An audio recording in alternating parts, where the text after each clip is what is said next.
G'day and welcome back to the Talking Leadership TV podcast series. Thanks for joining us again. My guest today is Ben Wheeler. Ben has a Bachelor of Science and is a member of the Australian Institute of Company Directors. As a Director of People to People, Ben is responsible for all aspects of the business and leads a team of specialist recruiters. In 2022, People to People won the Outstanding Large Agency Award and were Growth Company of the Year for 2019, 18 and 2016. As always, thank you for your support of the podcast, but enough from me. I'll hand over to our guest, Ben. Ben, thanks for having a chat with me today, mate. So where we will start the discussion is around leadership pathways. And I want to ask you about yours, and maybe we'll make this a two-parter. So your leadership pathway and how that led you to the recruitment industry in Australia. Okay, so leadership pathway, and I think even leadership journey. And I did think about this, obviously, that we were talking, and I think the journey starts a long time before the first day at work, that's for sure. So even think about leadership being, from when you're a child. So I'm one of 10 children, so it's a pretty big family, and you grow up and you're around and you witness leaders from the start, of course, whether it's your older siblings, your parents, and then you're at school, and then even in sport, and then when you get to work, you've obviously had a lot of exposure to leadership to begin with. And for me, actually getting into what I would say a leadership role was around 12 years ago, sort of first management position. But well before then, I'd learned a hell of a lot about leadership. And for me, I think looking at that journey, it's been a series of being influenced by some very good leaders and taking a lot from them and being inspired. For me, that's what leadership is. It's about being inspired to be better. And when I look back, there's at least 4 or 5 people that I would reference to say, they really had that impact on me and actually made me want to be a leader as well. And on the same sort of vein, there's also the bad leaders that you've seen. And say bad, but the people you think, what, I don't want to be like that. I don't want to work with that person, or I don't want to be around that person or in that team or in that environment. So I think looking through the journey, it's been a series of being influenced. Yeah, that has come up a couple of times in my conversations, and I might ask you if you've had a chance to think about this for yourself. Do you think the bad ones stick more in your mind than the good ones, or is it somewhere equal or not? No, I don't think they do. I think you forget them. Because a good leader you're inspired by, and it really, you remember the names, you remember the moments. But I think if there's an environment where you've been in where you think this leader's not for me, I think you sort of forget them, and it's sort of you move on pretty quickly. So I'd say because a good leader leaves quite an impression on you, it's a lot easier to remember those and those along the years that you think, well, I don't think I want to be in that environment. They're just sort of into history. Oh no, I can understand that. For me, personally, and maybe it's the way I'm hardwired, so maybe you're a more positive person than I am, but I definitely remember the bad ones, not in the sense that I remember how they made me feel, but it was more this: I'm not going to mimic those behaviors when I'm dealing with other human beings because of how it made me feel. So I guess my anger or not necessarily anger, but maybe that feeling of disappointment that you have dissipates, and it's more, what the hell do you not do going forward to make yourself a better operator? And I can't say hand on heart that I haven't had a few stuff ups in that process. And maybe I'll ask this of you in terms of being introspective when you think about an interaction that hasn't gone well. How do you process that? Do you take time out immediately after? Do you wait a little while, or is it someone might trigger something and you go, oh shit, maybe I hadn't thought about that as much as I needed to? I'd say take a bit of time out, because when you're in the moment, I don't think you can always think through things clearly, particularly with a very stressful situation. And often that's when we make mistakes. And geez, I've made a lot of mistakes. I think you learn a lot through failure, and you just got to admit it. And I think the biggest thing for me is what I've learned, and certainly again from leaders that I work with, is that you can't be too hard on yourself as well. Like, you're going to make mistakes. It's not going to be perfect. And as a leader, probably going to be amplified, isn't it? Really, it's going to be pointed out. But if you took everything very personally, you wouldn't probably be able to do anything again, because there's it just comes up. So I think taking time away from it, thinking, okay, what can I learn from it? And then I think one of the things, particularly thinking about myself, is that I am able to sort of bounce back quite quickly. Sort of one thing I've sort of noticed, and I think it's because I do take the time out and go, right, that was a terrible day. And it is something that we see in our industry, because we have highs and lows. It goes up and down in recruitment. I mean, there's definitely the ups and downs. And to continue in industry, you have to be able to, have a bad day and come back and be very, very positive fairly quickly. But for me, it's taking the time out to actually think about it and then try and find the positive, because there always is a learn. There's something there. Yeah, I could not disagree. I think you do yourself a disservice if you don't have a think about it and how quickly that happens after an incident. I think from my experience, only I can only speak about me here, that it really depends on the context in which you're working in. And I've always found I respect leaders around me that own the mistake and try and do something quite publicly to fix that mistake. Now, depends on the level, obviously, of what the error has been, but to find that other people that you're working with, particularly in the leadership context, that make mistakes, just humanizes you a little bit, because I'm yet to meet the perfect leader in that sense that never makes a misstep. I don't think that person exists. If they do, congratulations. Yeah, But that would be amazing. I don't think they exist. Let me ask you this: your personal checklist can be as long as it needs to be, obviously, for what you believe are critical leader capabilities, and then what are you seeing in the marketplace, and do you see those in candidates around the place, or is it a mix of things? I think it's changed since COVID. I'm not going to talk about COVID too much, because I think we all want to get past that, but it has changed on the wish list. And the main thing, just touching on that, would be when you use the word humanized. But I think during that period, and everybody, I'm sure, went through this, not unique to our industry at all. And of course, we're dealing with lots of different industries, talking to different leaders on a regular basis, different businesses, there was particularly that push for people just to check in with their workforce and say, how are you feeling? Now, that actually, for me, I was thinking about this morning, I was thinking, I don't think that happened genuinely on a regular basis prior. Of course, good morning, how are you? Good, thank you, how are you?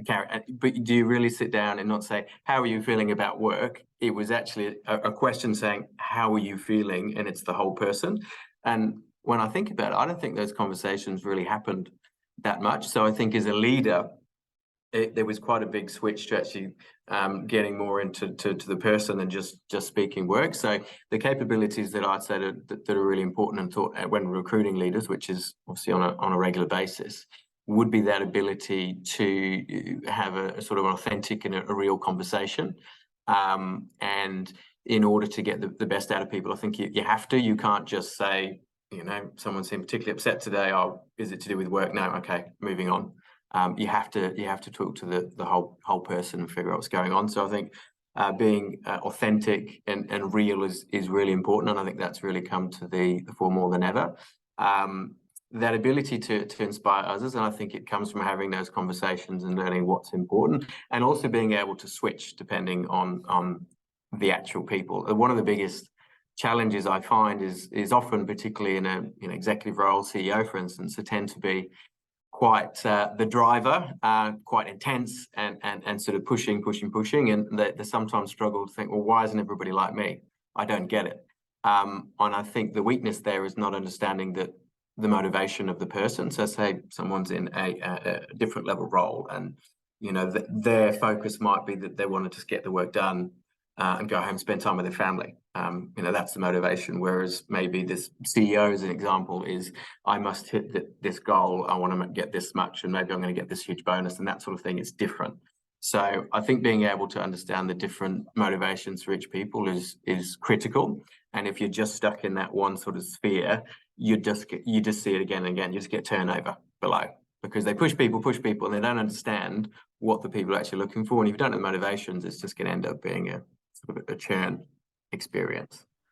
Yeah, well, thank you for sharing that. And I have no issue with you bringing up the COVID process and what that meant for leadership. And you raised some very interesting points around what motivates me to be in a job is going to be very different to what Mm. motivates you. And let me ask you this, because I'd be silly if I didn't ask you, because you brought it up, and I think it's worth pursuing around. Um, Not exposing so much, but identifying leaders whose practice might not be up to up to speed. Is did COVID-19 expose um, ineffective leadership, and now we have to wear the consequences of that, or was it an opportunity of sorts to get better practice from leaders? Where would you sit on that in broad I think it's terms, mate? both. I think it did expose ineffective leaders. I think it amplified it, is what I would say. So I think, and also just in general business, I classify two types of businesses: those that gain loyalty during that period, and those are the ones that really showed compassion and empathy and really thought about their employees, and those that didn't. And that typically would be the more old school type of leadership where they didn't really do a lot to look after their people. So coming out of COVID, they don't have loyalty. They actually got resentment, because you'd be talking to other people and other businesses and say, what's your business doing for you? And if they find out it's not as good as others, then you get the resentment. So I think from a leadership perspective, it amplified where there was that difference in approach. And I think that became more and more apparent as we were coming out of it. Yeah, I would tend to agree with that, and I'm hearing that quite a lot. And yes, asking questions around COVID is doing people's head in, but I don't think we're 100% out of what the consequences of that period are going to be. The biggest one that I can see, and I'm a Sikh tragic, and I look on LinkedIn fairly regularly, as some of us do, because I've got nothing better to do, is that I believe that the process of the hybrid working Mm, set up and the work from home, or whatever the combination is going to be the future of the work structure, particularly in white collar professional jobs. I don't think it's quite the same with operational blue mm, collar yeah, roles, because if you have to be in a factory setting, you have to be on site. Working from home just won't work for some jobs. it exists. Yeah, yeah, and I think that is an important point you mentioned about the switch, the hybrid. That's probably one of the biggest things that I think has come out of it, and it's also one of the biggest challenges. And I don't think it's unique to recruitment industry. I'm sure it's very similar across a number of different industries, but for us, and it is a sales environment. I think people, just recruitment's just HR. Well, it actually has quite a heavy sales environment, and in that environment where I was talking about the ups and the downs, that's quite hard when you are in a remote situation. So one of the biggest challenges I think we have is managing that energy. And it was very easy when I go back years ago, when you've got your office full and it's noisy and everything. There's a hive of activity, because recruitment is an industry that lives on the energy. So it really, the more that you do, the more that things happen. It's about activity. So you can really get heavily influenced by other people around you who are doing things, and you get that sort of, someone used the word the vibe the other day, which I don't particularly like, but you get a sense of it. So when you're at home, that's quite hard. If you're very self-motivated, fantastic. But there's going to be times when maybe you lose a bit of motivation in an office environment. Maybe someone might see that you've been on the phone, you had a hard phone call, your head's down. Oh, what I just heard, that sounded pretty tough. If you're at home, no one hears the phone call. They've got no idea what's going on. You've just got to deal with that yourself. Are you going to pick up and then have a Teams call? But what if you can't get through to them because they're on the phone? So it is quite, I think, isolating, and I think that is a challenge for our industry that definitely has come up. And also the other thing is that osmosis learning, whereas a lot of recruitment is learned through hearing someone else do it. So hearing someone on the phone or hearing someone sort of in a meeting. But again, a hybrid situation, if it's the work from home time, particularly people new to the industry, they're just not going to learn that. So I think that makes it quite difficult to. And then across all industries, of course, managing your team when you're on Teams calls. all the time is quite difficult. Whereas in an office, you could, it's quite easy just to point people out. Yeah, maybe you've had your Nostradamus moment there, and you're predicting maybe a change in the recruitment sector. I look from an outsider's perspective, and I'll wear my hat of being an outsider. I don't think recruitment is going to be any different. However, if what you're saying is true, and I have no reason to doubt you, that you learn from that drive of being around people and picking up energy and learning through osmosis, as you just rightly pointed out, that may change the tenor of what the recruitment sector looks like. But then again, you guys morph when you need to, when things get tough. And so I think you guys, as a sector, and I'm talking again, high picture and outsider to your industry, if those ebbs and flows exist as you suggest, and everyone knows that about the recruitment sector, at least those that have had any experience with you guys would know that ability to deal with ambiguity and change.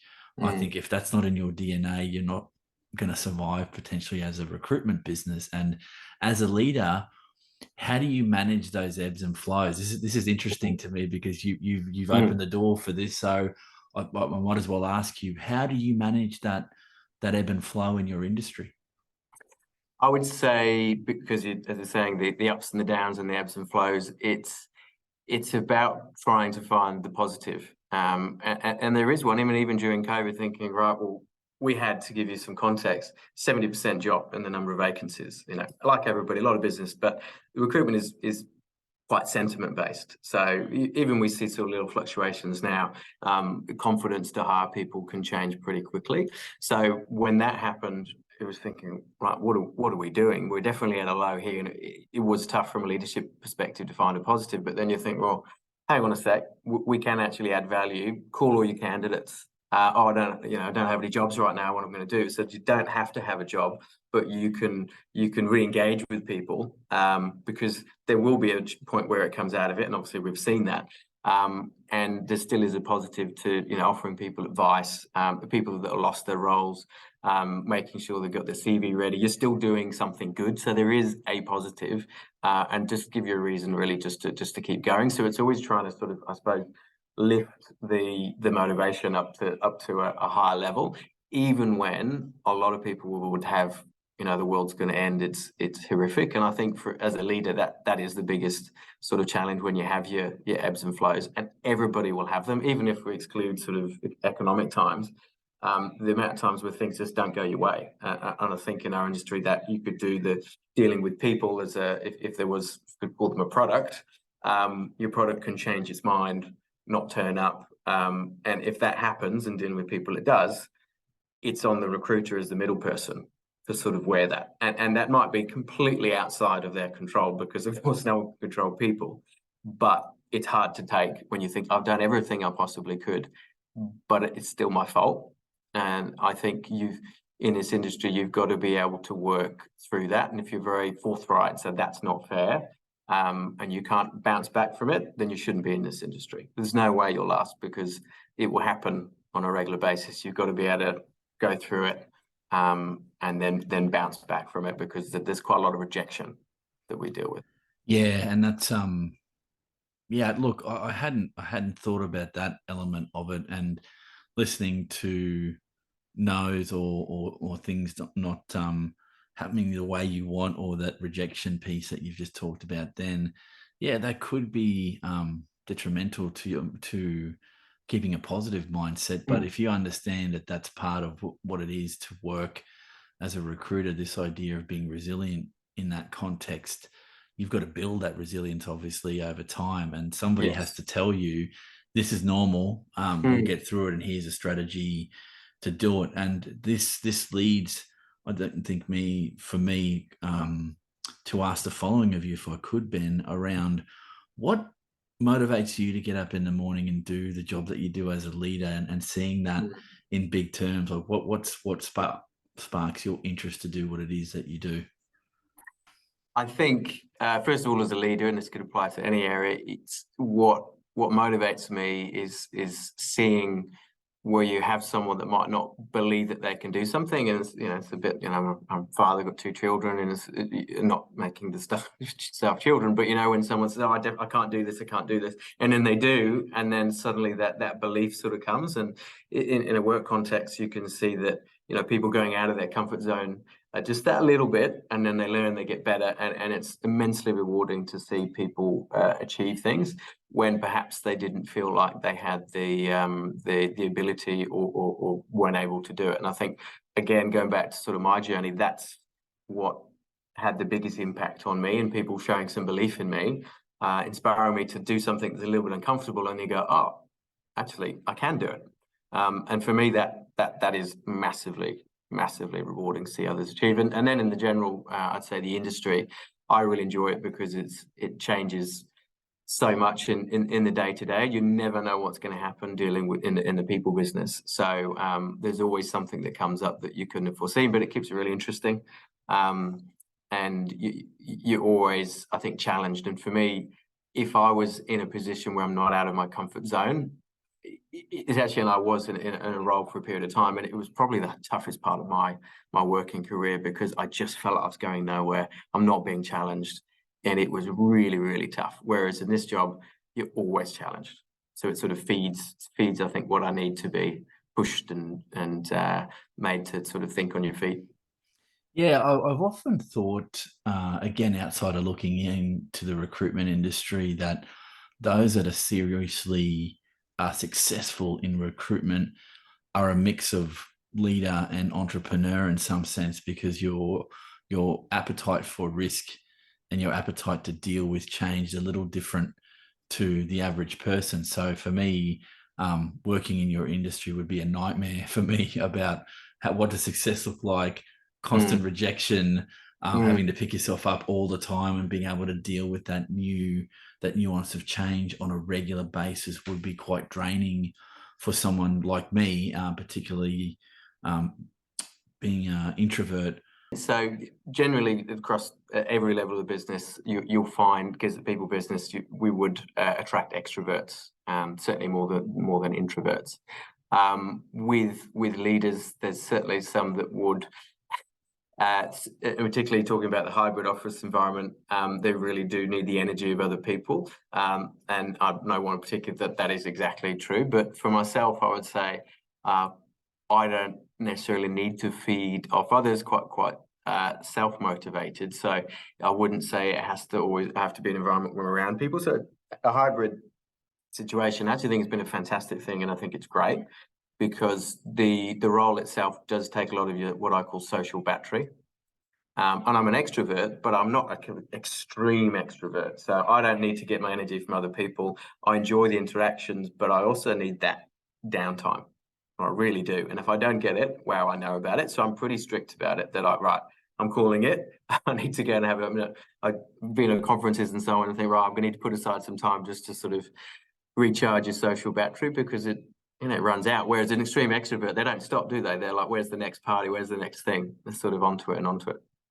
Yeah, that I've met these people. I've grown up with these people, and in that extrovert category. But I've also met those that are highly successful, that are introverts, and sort of everything in between. Because what you've just outlined is almost that the introvert extrovert on a spectrum. So at times you're highly extroverted, and other times you're needing to draw energy from yourself and stepping back. And I think it's being able to balance that in yourself, and then understand what that looks like in other people is quite a skill set to have. And if you're already identifying it, more power to you. I'm still a student of that, and trying to understand what it means in different industry contexts. And I guess it can be situational. I don't have any research to back me on that. I'm just going from what I've seen and the conversations that I've had. So from your experiences, Ben, particularly from that recruitment space, do you find there's a certain type that gravitates to leadership in terms of personality, or is it a big mix of things when you're dealing with people at that senior leadership level? I would say to generalize, there is more so going back to this introvert extrovert, probably more so on the extrovert side of things. So I think people leadership, you're dealing with a lot of people, you generally find an extrovert's going to be more comfortable in that space. And don't get me wrong, there's some fantastic people that are on the introvert scale, but if you think about where you draw your energy from, if you're an introvert and being around lots of people all the time is very draining, then wow, it's going to be a tough job, isn't it, if you're dealing with people all the time? So there's some great introverts that do it, but it could be a little bit harder. So to generalize, I'd say it's more so on the extrovert sort of side. And where we see a lot of the challenges in particularly owner-led businesses is where you might have an introvert who's created a fantastic product or fantastic service, business model offering, who's looking to scale the business and move it up, but they aren't necessarily the best leader. And it can be a real shame to see that it never really gets to that next level because they hold on to the leadership role. Whereas I think some of those really, or definitely see the very successful business, great product, great model, they almost sort of step aside, stick to what they, brilliant at developing that business and appoint a leader and allow them to actually do that role. And then that's when magic happens and you can see it grow quite a lot. Yeah, I'm glad you shared that, Ben, because I'm hearing more and more that ability to cut the umbilical cord of the business or the idea that you've built and let somebody else nurture it can be quite a challenge to some people. And I would suggest again, taking a personal perspective here, that the most effective leaders are the ones that can step back and go, you know what, I might not be the best at something, but I'll get the people around me that can do those things. And I see that in entrepreneurs a fair bit, because not all entrepreneurs would say hand on heart that they're the best leader. They might be the best ideas person, and having someone who's in that ideas cloud all the time is not necessarily the best person to be the details person or to be the leader in a business where the operational side of things requires a lot of attention to detail. It's not a slight on those that are ideas people, but to recognize the difference, I think, is important. And I don't see it that people recognize that a lot. Do you find that Oh, a I fair do. bit? I think Yeah. being Okay. conscientious, so you talk about leadership capabilities, that is very, very important. Being able to recognize that maybe it would be better to get somebody in that role. And I think it can be a power thing. And obviously, if you've started your own business, you're an entrepreneur, it's sort of your baby, isn't it? And to say I'm not the CEO anymore is quite a big thing. But you do see that not everybody can recognize and sort of step back from it. But that ability to do it is a big part, I think, of success and sort of getting to that next level. Yeah, I see that as a quite transactional thing, that if you've built something up and you can get someone to help take it, the idea of the business to the next level, and increase your passive income, increase your ability to draw something from the business, because you're not setting something up as a for-profit without wanting to make some profit out of the idea, that it seems to me to be a no-brainer. But the bits that you hang on to aren't necessarily the making the money. It's the control of the process, the control of the people. Yes, and it also could be it's what's defined you as a person. It's your life. It could be the business is your life. So if you're an entrepreneur and you've no doubt got lots of passion, you've gone and done something that everyone else, maybe you and I would be like, oh, that's crazy, but they've gone and done it and they keep going down that route. It has defined them as a person. So to let go of that, that's a very, very tough thing to do. And even though there's many consultants that would say, oh, this is the right way to do it, and it's all probably quite straightforward, to actually do it, very difficult to do. And I think it actually really works smoothly where that happens, that they're able to genuinely sort of let it go. And it's a trust thing as well, to have somebody else come in and sort of start calling the shots. Yeah, that's a whole another discussion we can have around sense of self and the creation of a business, and how the two are sometimes inextricably linked, and that your who you are, the sum total of you, is not just the business or the idea or the product you've created. There's a lot more to you. And and look, let me ask you this, and this is around identification of good, effective leaders versus those that aren't so effective. It's the nature versus nurture question. So, from your perspective, mate, are leaders born or are they made? Made. I would, Okay. Yep. and going through my experiences, it's being, as I said at the start, influenced by some great leaders. So I think that the experiences that you have, and it's looking at the leaders that we've worked with that are very good. They often have a story to their experiences and how they failed to learn. So you fail and then you learn, you fail, you learn, and they sort of get to a point they listen, they see other people do things, but just being born into it. No, I don't think it's just a nature thing. What was your view on that, nature nurture? Nature, I think it's a 80-20 split. I've met too many people in my life that have got, and some of my colleagues will hate me for saying this, but an X factor in terms of some personality traits that they are very good at organizing, very good at getting people together, very good at motivating other people, and giving them the sorry for the crass terminology, but the business case to move Mm, forward. Some people, it's in their DNA. Others can be taught that, and I've met some exceptionally mm, good leaders, and I've spoken to all of my guests have been good leaders in their own right that can take some learning and then turn it into good practice. So I don't for a second suggest that everyone is born into these roles. I think the majority of effective good human beings that are leaders are made over time, and mm, it's not just you get to 50 and suddenly you're the best leader, because I think it's disingenuous to say you're not constantly learning, and from the experiences I've had in postgraduate studies and meeting some people whose minds are just next level, that if you're mm, not constantly thinking about things and challenging yourself, you're going to get stale over time in whatever field you mm, are. And so, yeah, I think you can build a leadership capability, but then something that has been weighing on my mind a little bit is you have to want to be working with other people. Now, mm, I had a guest whose podcast isn't released yet. Mark Lebeska is his name, and he works out of Victoria. And he said to me, and this is now stuck in my mind, I can't get this thought out. I might get your perspective on this, is how often do we ask people in businesses, do you want to be someone who leads and manages other people? I mm. don't know how often we ask that question, because sometimes we promote just on technical ability alone, and that sets Absolutely. up nightmares going Mm. forward. So what's your experience of that, Ben?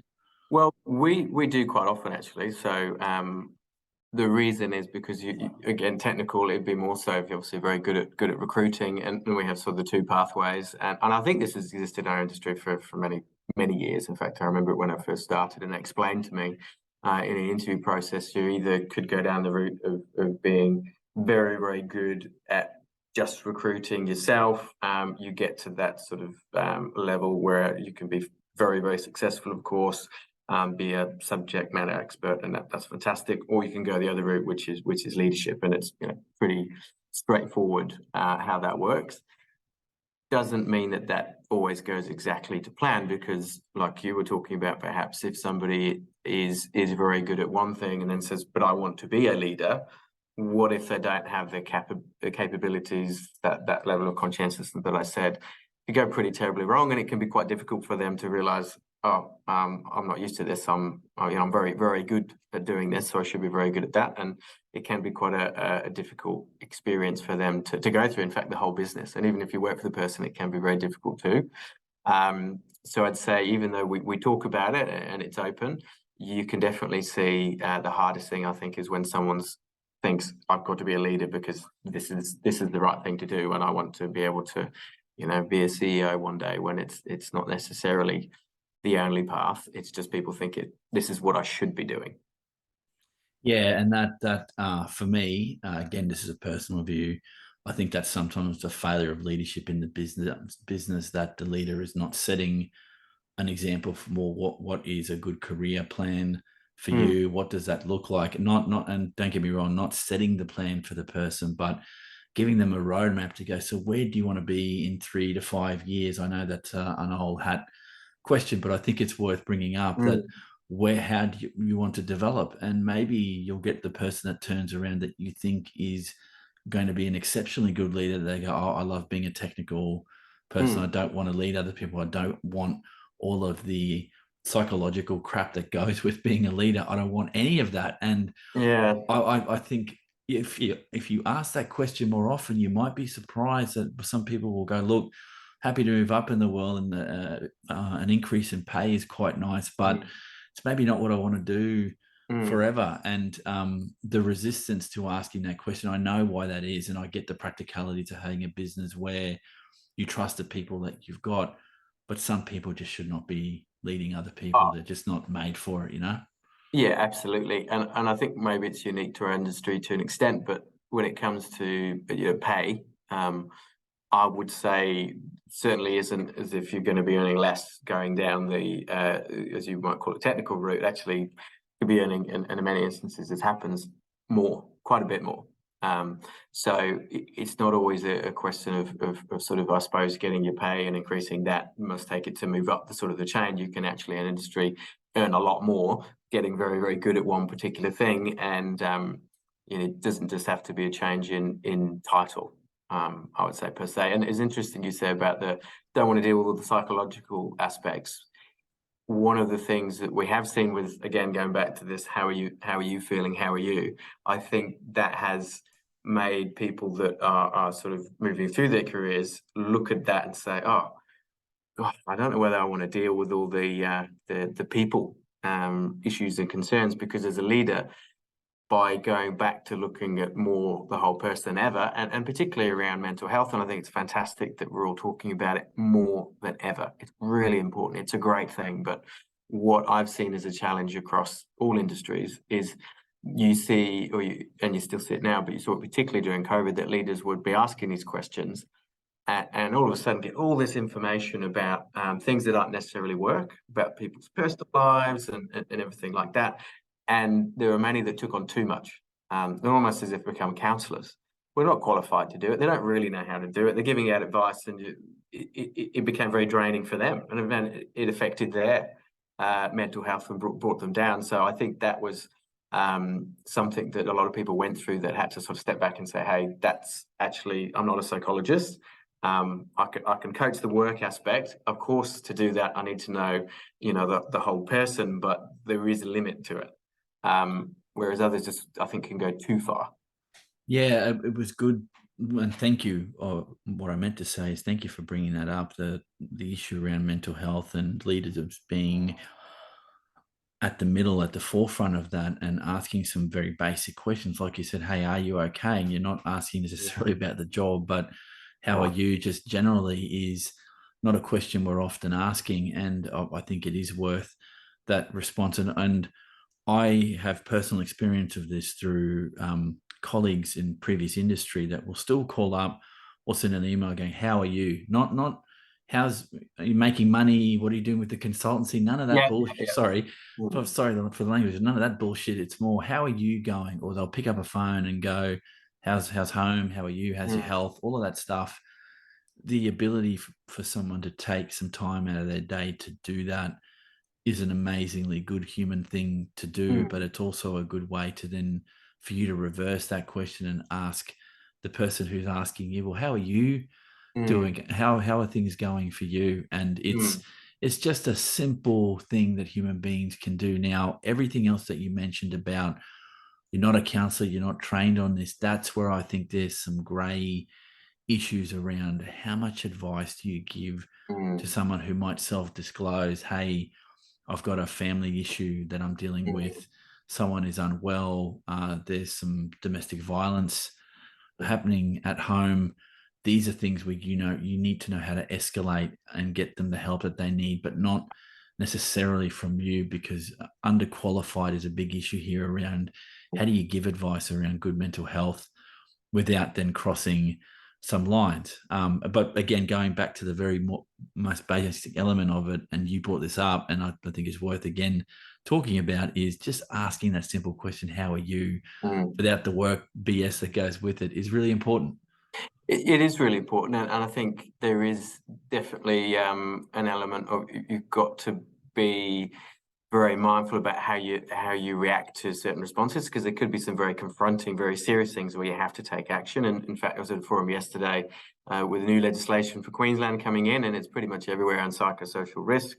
And and I think it's fantastic. It's on the employer to look after WHS, which includes your mental health and how you respond to instances where people might be struggling. And I think that for the most part, a lot of people are very underprepared to deal with that.